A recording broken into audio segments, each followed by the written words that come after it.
certainly have fears that there is a serial killer at loose in Perth. Sarah Spears, Jane Rimmer, Kira Glennon. And every time you saw a young girl walking by, you think, oh God, is she going to be the next victim? Now, one man stands accused. If police are right and Edwards is the Claremont serial killer, he's been hiding in plain sight for 20 years. In the weeks before Sarah Spears went missing, a young woman reported being stalked by a white station wagon in Claremont. Hello again, welcome to week 21 of Claremont in Conversation. You're with Natalie Bonjolo, Tim Clark and Damien Cripps. Now Tim, this young lady was 19 at the time, and today, some 24 years later, her terrifying ordeal was read out in court. Yeah, that's right, Nat. So long-time listeners will remember the Telstra Living Witness portion of the trial that was predominantly done before Christmas.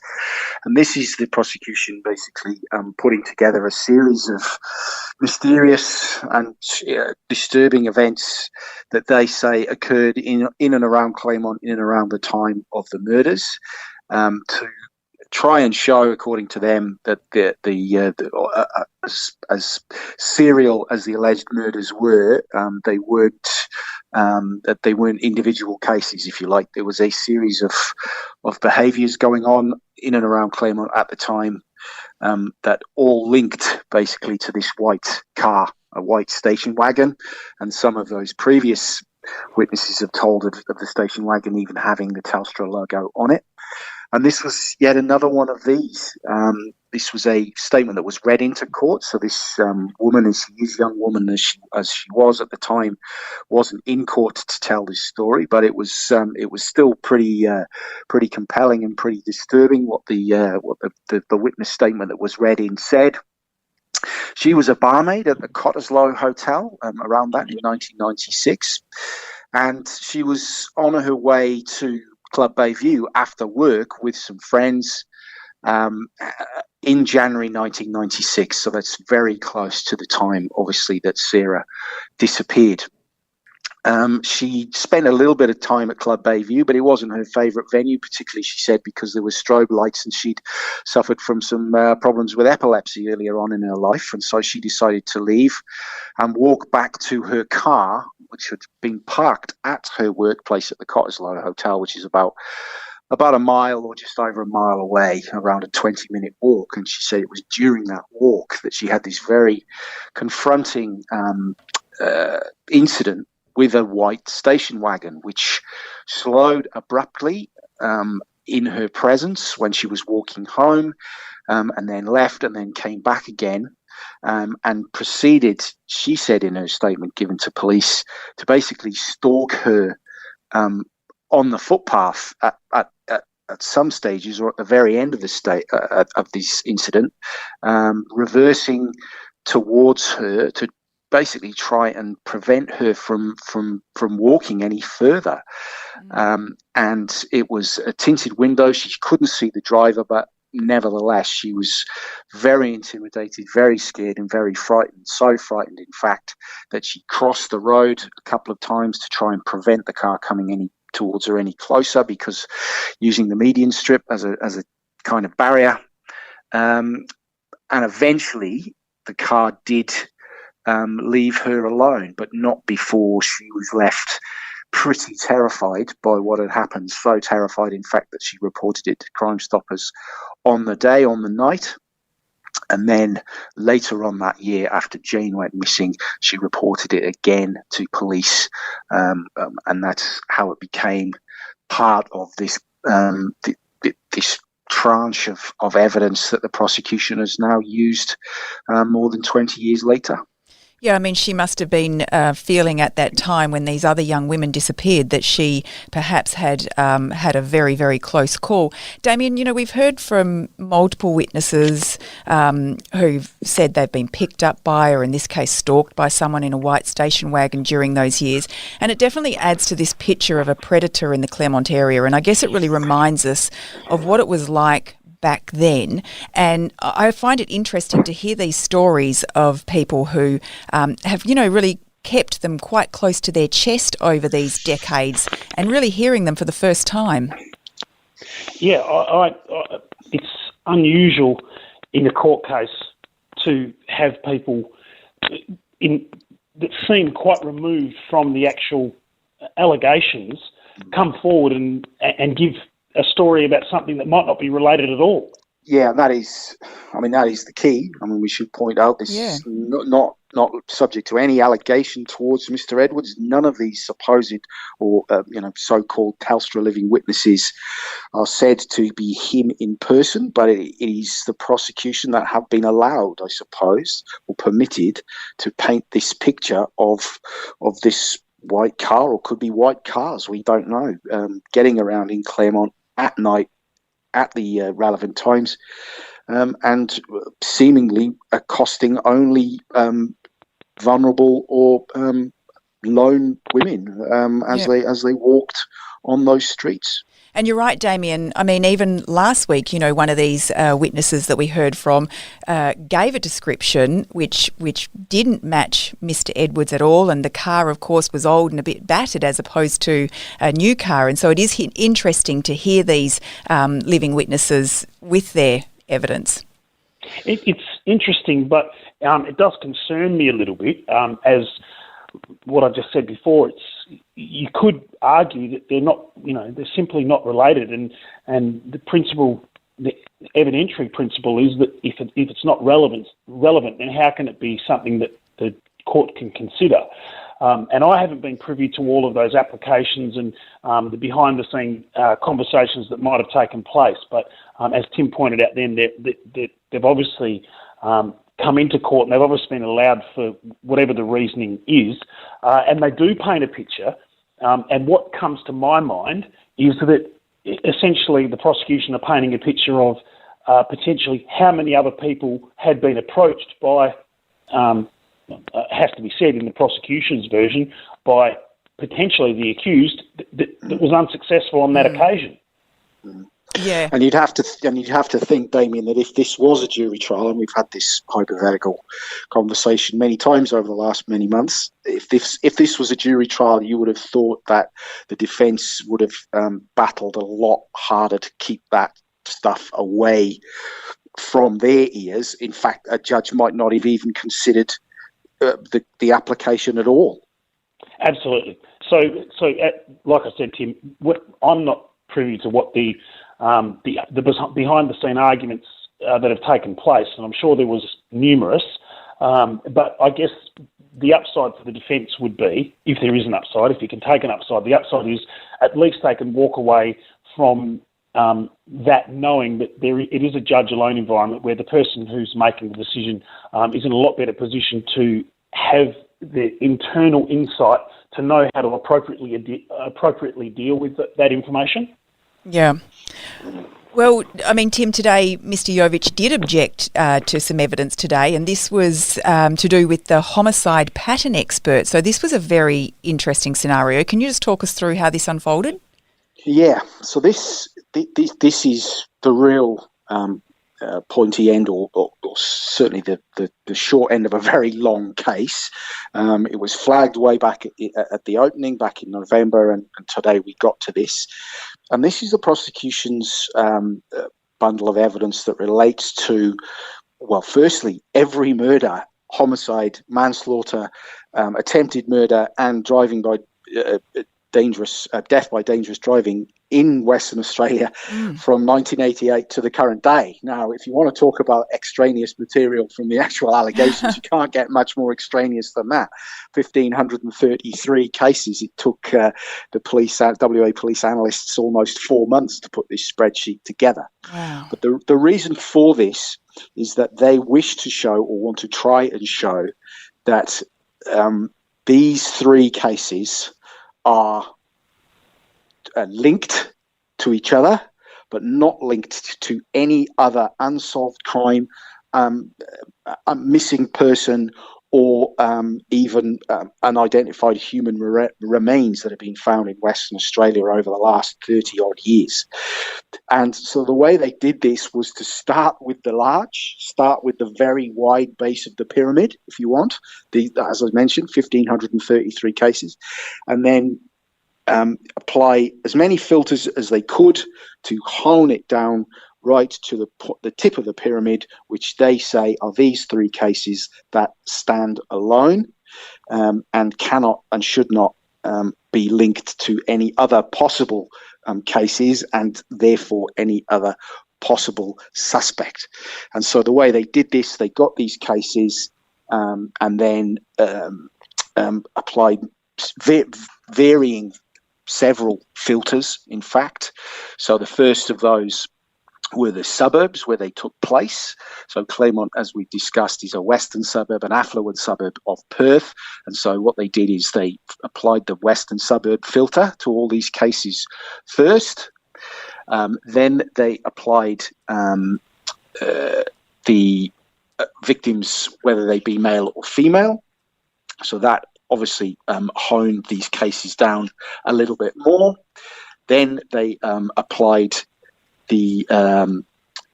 whether anyone had been convicted of any of those remaining cases, and again that trimmed it down even more, and there were basically 6 cases left from those original mass of cases that the prosecution then pointed to. 3 of those were Sarah Spears, Jane Rimmer, and Kira Glennon, and then there were 3 others. The case of a lady called Pamela Lawrence, the case of a lady called Susan Christie, and the case of a lady called Corinne Rainey. We discussed the Rainey case a little bit in previous podcasts. If anyone is interested in that case, it would take me another 83 episodes to probably explain the history of that. So I would suggest anyone wanting that, just look that up on the internet. But the point of the other 3, Miss Lawrence, there was a conviction which was then overturned, but police believe they do know who killed Miss Lawrence, a person who is now deceased.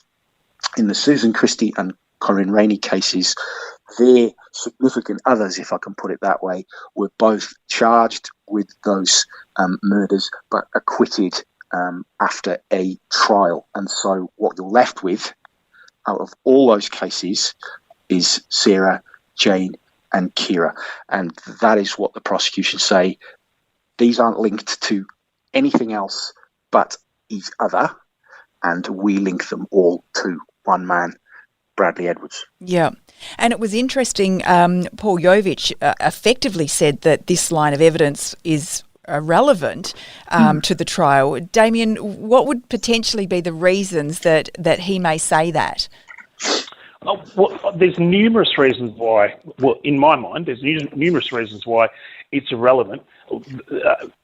Simply because the starting point for me, having not reviewed those cases, would be that the accused man hasn't been accused of the charge. I mean, that's surely logically, even for listeners who don't have a huge background in the trial process, would think that if you weren't making an allegation that the accused person was involved in this crime, why then do we hear anything about them? Yeah. Well, they didn't just leave it there, did they, Tim? Because then the court also got this breakdown of missing person statistics. Correct. Again, a similar scenario and a similar process done. All the missing persons cases, a missing person, according to WA Police, is someone that hasn't been cited for more than 90 days.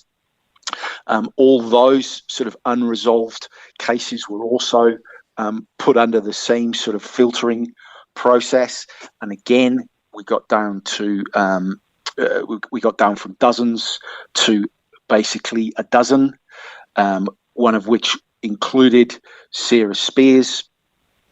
And again, then the witness or witnesses were then asked about these particular cases and their unique circumstances, I suppose, whereas in the Claremont case, obviously, cases, we've been told consistently how similar they are in terms of lone women at night, over a weekend, abducted while walking alone, after dark, and how, again, where there might be around about a dozen missing persons cases, none of them really fit in the scenario that the prosecution want to paint.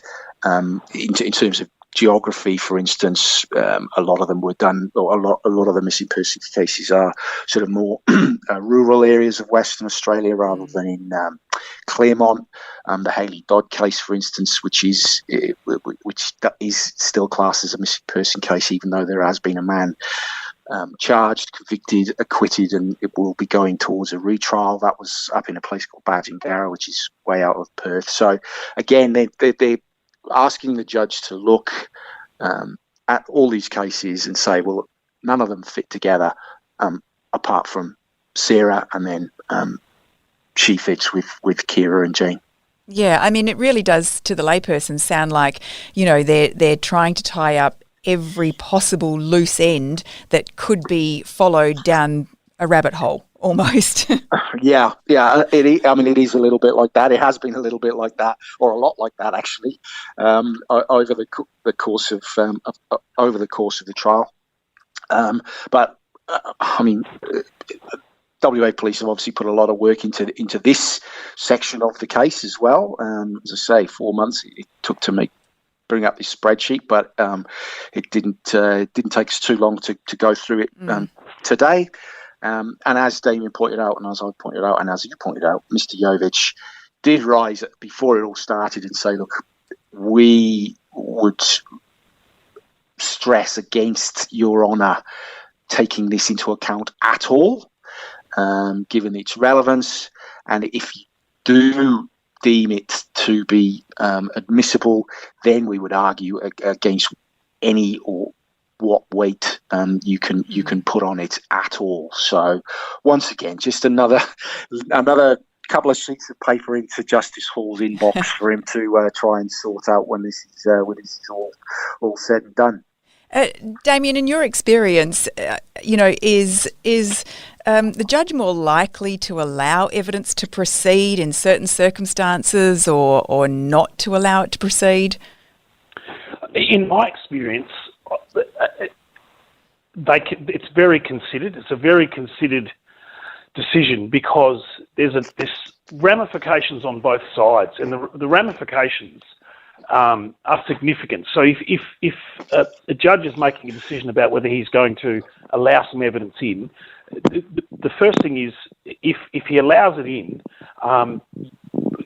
does it become something that gets appealed later on? I mean, that's something that I think must be at the forefront of a person making that decision's mind. Like, if I don't allow it in, will it get appealed? If I do allow it in, will it get appealed? Because ultimately, I guess one of the ways that he could approach that, or a judge could approach that in those circumstances, is saying, ultimately, I'm the one that can give it the weight that's appropriate in my view.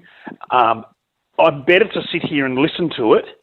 I'm better to take the time right now in this trial process to sit here and listen to all already here, the evidence ready to be presented. I can hear the evidence, and I've got enough experience and enough intelligence to give it the weight that's appropriate. So in my experience, in an environment like this I think that, and it's just a thought, I don't know the answer to this, but I think that a judge would be more inclined to let it in and hear the evidence and then give it its appropriate weight after hearing it. In a jury environment, that would be a completely different scenario, because what you've got to deal with there is once the jury hears the evidence, you can't control how they deal with it. Yes. So you're in a situation where you'd say you can direct the jury what a weight they can give it, but it's sort of like a wild dog led amongst the jury once you've got it in. So at least in this environment where he knows he's the only one that's going to have to deal with it, he can compartmentalise the information that the witness gives, or the evidence, whatever it is, and then ask himself, after having heard it, do I allow that into my consideration, or do I completely put it out? So in my experience, I think when you're in a situation where there's a judge alone, my feeling is they'd be more inclined to let it in if they were unsure, because at least then they can hear what the evidence is. Yeah. Tim, you also heard today from a forensic scientist whose job was to profile Edwards following his arrest, and this included looking at hair samples from the accused. Yes, so we've heard so much from so far away in the trial.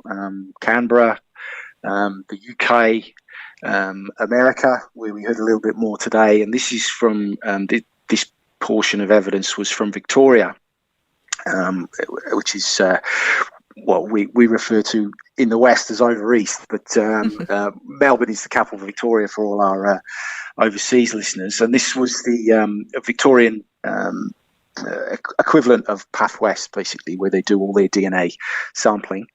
And we heard that police were very interested in hairs in particular. Now, we've heard a lot about hair, but these were very particular hairs that were found on Jane and Kira's body that police at the time didn't think that were theirs, didn't belong to them, was so-called foreign hairs or foreign fibres. And so they were sent over to Victoria for what is called mitochondrial DNA testing, which is slightly different to the vast amount of DNA evidence we heard earlier in the trial. It's mostly done on hair, and what it looks at is, well, it can compare hairs, and then if you've got a source hair, you can compare them and see whether they come from that person or someone in that person's family. And so after Mr. Edwards' arrest in 2016, there were hair samples taken from him, and then they were sent over to Victoria in 2019 to check, to basically check to see if those hairs found on Jane and Kira belonged to Mr. Edwards. As the listeners can probably guess, they didn't. If they did, we would probably heard a hell of a lot more about it by now. But once again, it just goes to show, even 3 years after Mr. Edwards' arrest, these investigations were ongoing, very intensive, looking for any more potential evidence that they could get from evidence that they'd had for many, many years, but didn't have anything to compare it to. And then I think finally today you heard from these statements from several agents who'd worked with the FBI. Was there any new information in this?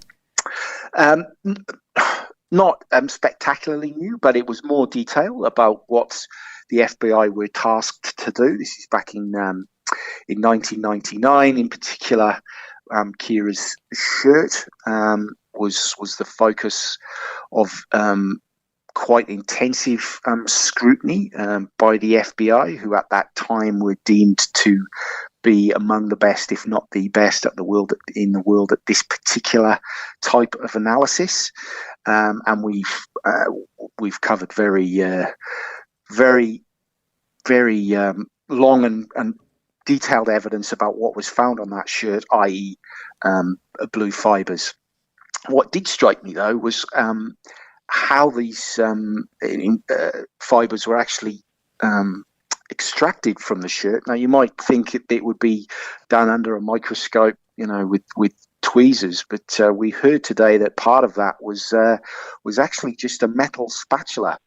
And apparently what they do is they hang the shirt up with a drop sheet underneath it, and then take a spatula and literally scrape and hit and see what falls out of the shirt.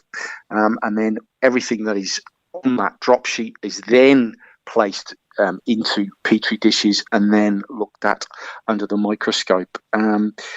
So to hear that was quite interesting. I wouldn't think you would see that on CSI Miami or anything like that, but apparently that's the way it was done back in the day. And it just jog a little memory from something that Rhys Powell, the fibre evidence the fibre expert from Perth, talked about. In that there is and was apparently some discussion within forensic circles about that technique of extracting material from clothes and similar items done like that, and whether it was the most efficient way to do it. But if at the end of the day those fibres do help Justice Hall come to a decision, then I'm sure the police will say it was a worthwhile exercise. Yeah, I mean, it's certainly not a technique that, our forensic expert, Brendan Chapman, had spoken to us about at all. So that is a very interesting way of doing it. Now, of course, tomorrow will be a very big day, and this will be the first time we hear from Bradley Edwards via this 6-hour police interview. Yes, so we finished a little bit early today, so everyone can, I think, go away, take a deep breath, and get ready for what will be a big day.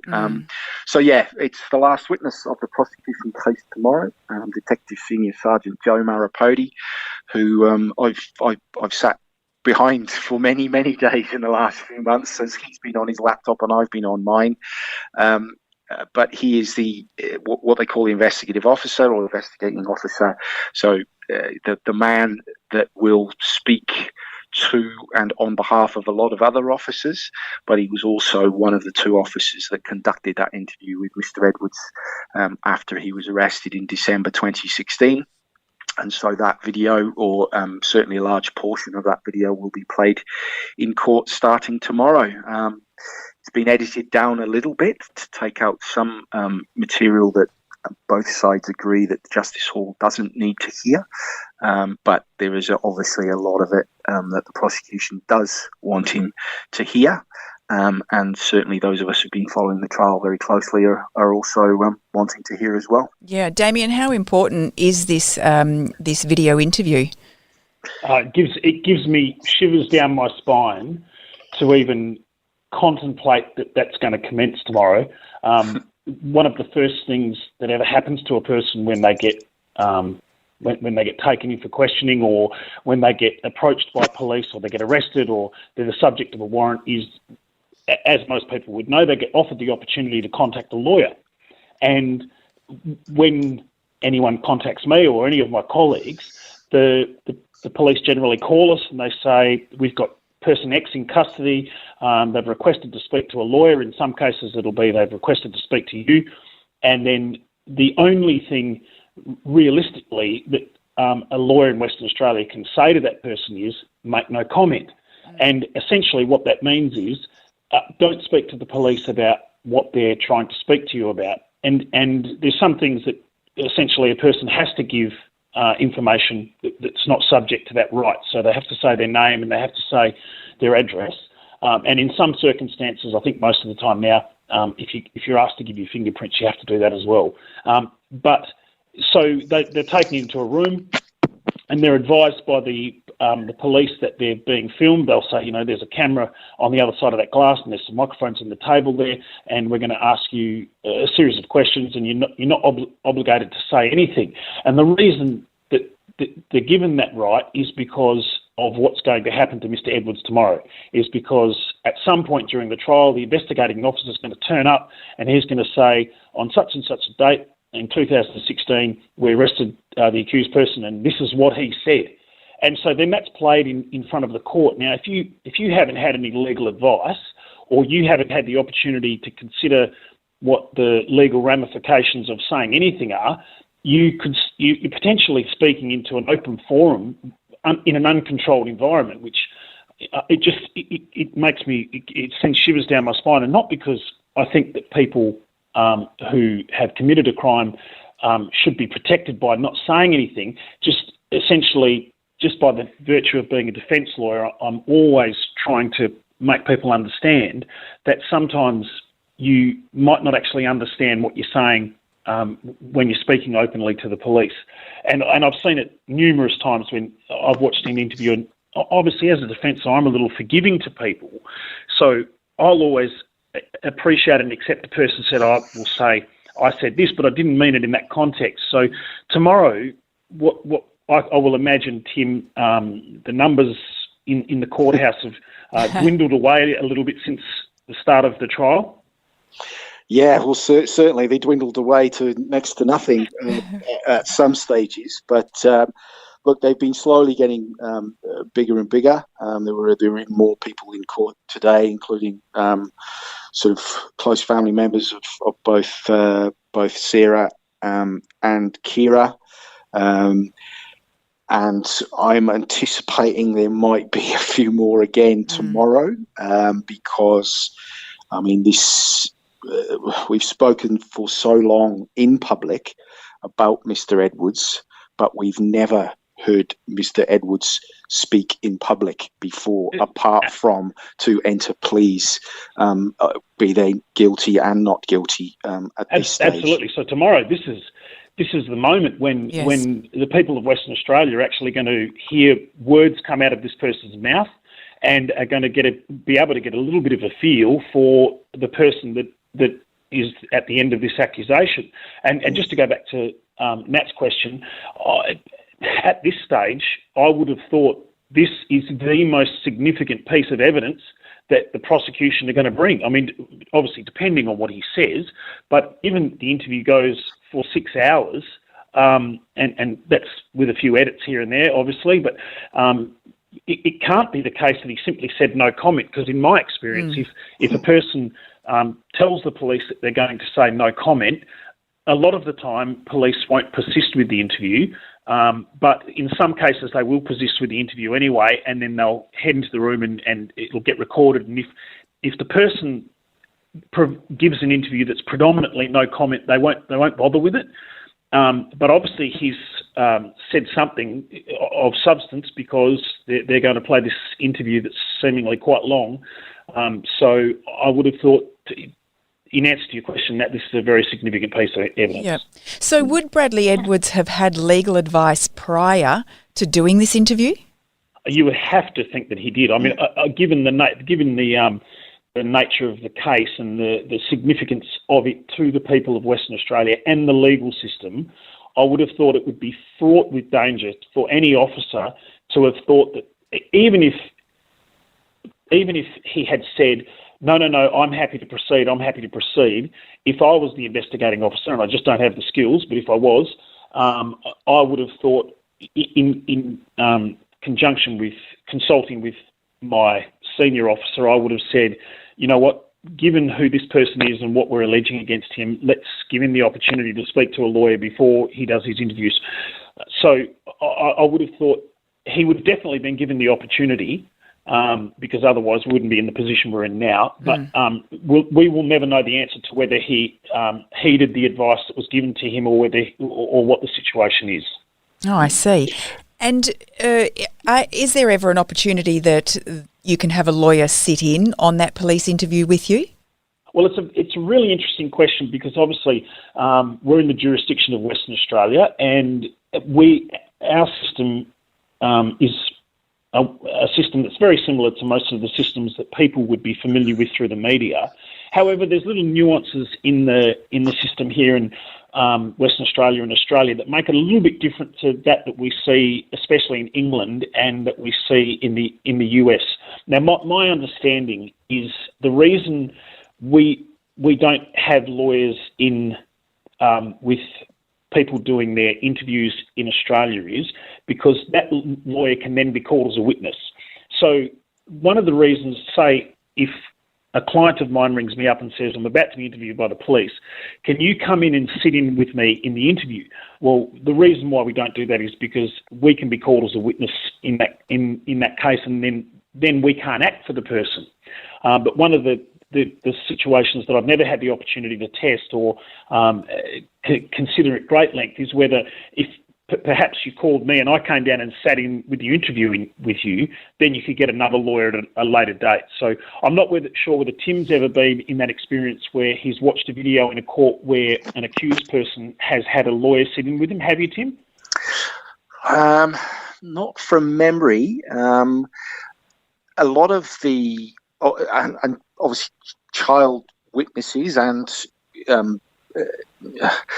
minors who are accused are in a slightly different position, because my understanding is they have to have a responsible person or responsible adult with them during that time. But no, I think you're right. I mean, from my experience anyway, yours is much greater than mine. But very rarely do you see a lawyer sat in there.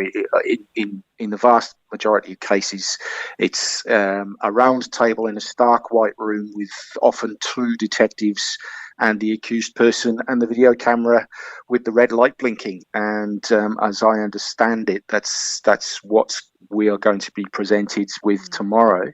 But I would echo Damien. I'd be absolutely staggered if the police didn't give every opportunity to Mr. Edwards to at least seek some legal advice before that interview took place, given everything they knew about what they were going to allege and accuse him of, and the potential for whatever he said in that interview, if it wasn't conducted properly, would never have been before a court if it hadn't been conducted properly, because admissibility of interviews can become very, very key parts of pre-trial sort of lead-ups.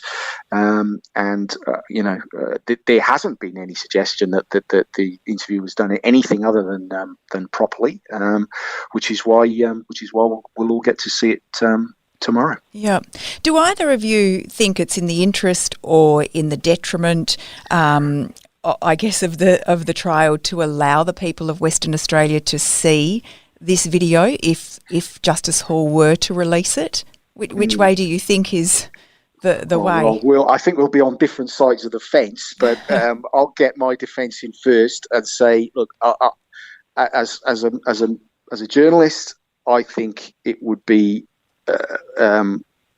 of huge public interest for the whole of the interview to be allowed to be broadcast.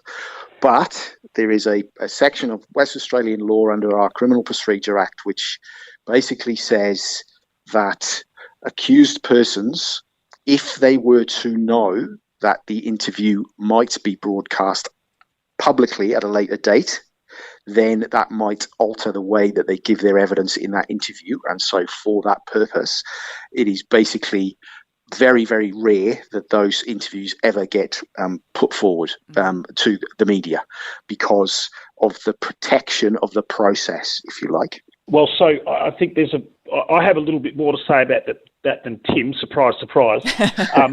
And my starting point is this: that if ever, just recently, I want to say in Australia, but I think worldwide, we, as the general consumers of media, have been subject to an interview that was given that, if ever there was an example why people should be reluctant to give interviews, it was the interview to end all interviews, I hoped, which was and I say it with due respect, it was the Prince Andrew interview.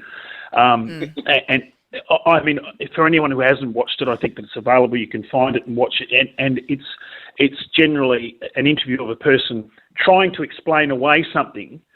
And even potentially, if you are of the view that, and I'm talking about Prince Andrew here, I'm using that as an example because this person surely has the best media advisors you could ever get your hands on, and still lawyers. Proceeded apparently, and proceeded to do that interview. And as I understand it, even against the advice of his most senior media advisor. And in watching that interview, if I think about that and the public interest in that interview, I'm not of the view that it's in the public interest for the Prince Andrew interview to have gone to the air, because it's just extended speculation about something that's a very sensitive matter.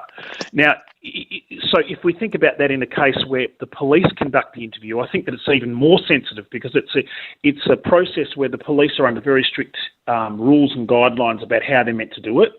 And as Tim pointed out, the criminal procedure element of that is that if a person was giving the interview not knowing that it would potentially become something that Channel 7, 9 or any of the other media outlets would run as part of their news service or as part of their information release, then it could have an impact on how they would conduct themselves, whether they would do the interview or not.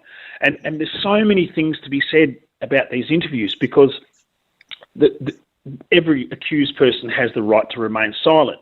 Now, Tim, as you would be aware, Nat, you're probably aware of it as well, is that the Miranda rights, generally speaking, in our system and across the globe, are, in my view, starting to be whittled away. So my understanding now in the UK, the a person who is accused of something, who chooses not to make any comment about that, that can now be considered against them in their trial process.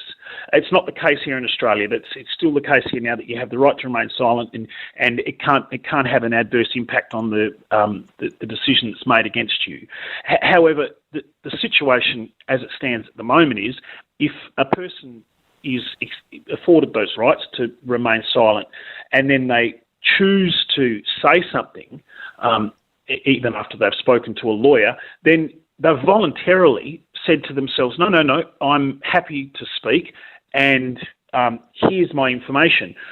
Consider that environment, and then say to them just before they're about to commence the interview, oh, by the way, the media will have access to this, and this could become part of a news story. I think there would be a significant amount of people that might actually decide at that point that they're not going to say anything. So I think there's a number of live points in amongst all that information that you raise that is a really, really interesting for Western Australians living in the environment at the moment. We've got this trial going on, and potentially tomorrow, the 5th of May 2020, this man's interview is going to be played. Well, it is going to be not only a very interesting day, it's going to be a very, very big day. And the feedback that we're getting is that many of you are planning to head to court tomorrow. So it's going to be very interesting to see how that is managed, particularly in the environment in which we are in right now. Well, thank you both very much. Myself, Tim, who's going to go home and get prepared for a big day ahead tomorrow, and Alison Fan will be back with you. We look forward to having your company then for day 84 of Claremont in Conversation. This podcast is hosted by Natalie Bonjolo, produced by Kate Ryan, and recorded in the studios of 7 West Media. Sign up for daily emails and all the latest on the Claremont trial at thewest.com.au. And if local news delivered differently appeals to you, tune into WA's newest morning show, The West Live with Jenna Clark. It's talkback radio, but without the interruptions. Listen live weekdays from 8:45 a.m. on thewest.com.au or catch up with the podcast.